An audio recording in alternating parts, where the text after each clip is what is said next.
Hello once again, dancers. This is the male dancer. Last week, we were talking about nothing because I was sick and I didn't make a video, which I am sorry to remind you of, but I was very sick. Actually, right after I made the last famous dancer, like the next day, I was just dying. I was coughing and sneezing, and it was pretty gross, actually. But nonetheless, I'm here now. And actually, that brings me to the topic that I want to talk about today, which is dancing with sickness. And sometimes it's hard because, you feel just terrible. And you're like, the last thing I want to do is get up and move and be a dancer today. I don't want to lift this girl. I don't want to jump. I don't want to do any of the things that a male dancer needs to do. And although that in your head you're like, I can't do this, it's just ridiculous. I feel like garbage and I don't want to go out and dance. What your body needs is different than what your mind thinks it needs, which is true with a lot of things like nutrition and sleep, for instance. Sometimes your mind's like, I don't want to sleep. I want to stay up and play video games and dance and stuff. But no, you need to sleep. It's good for your body. But anyway, I digress. For when you're sick, dance is therapeutic. We all know this, I think. I know this, at least. So I'm telling you now.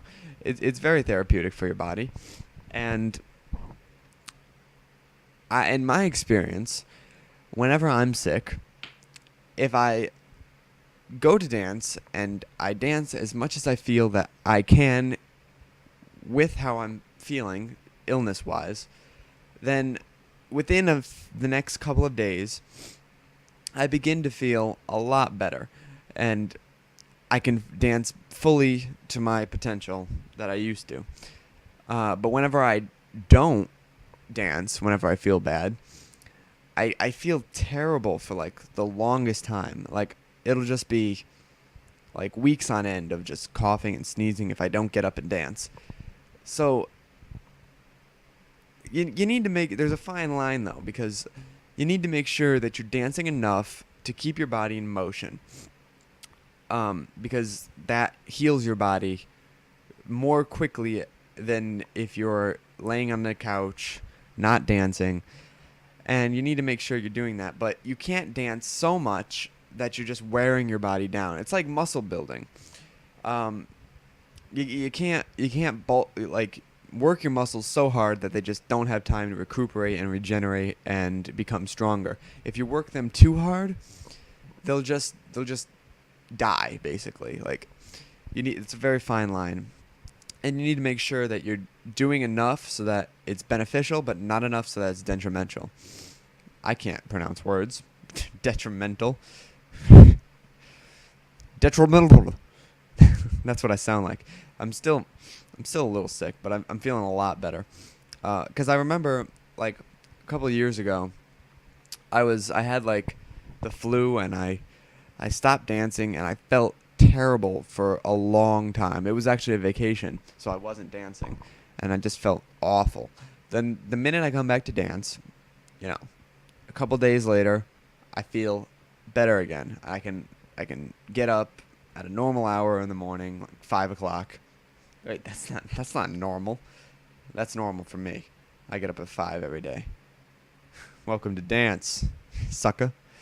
Anyway, so if you're doing that and you're taking the steps you need to dance, then you're going to get better faster, in my experience.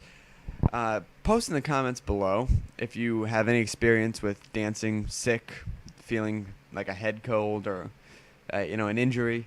You got to dance with injuries too. That's a sickness, in my opinion, an injury.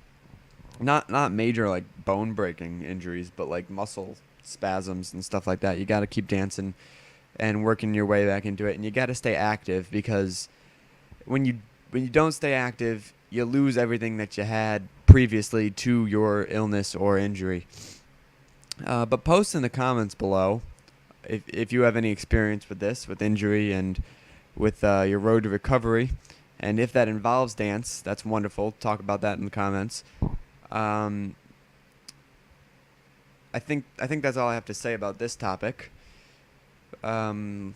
Subscribe up at the top and like down at the bottom.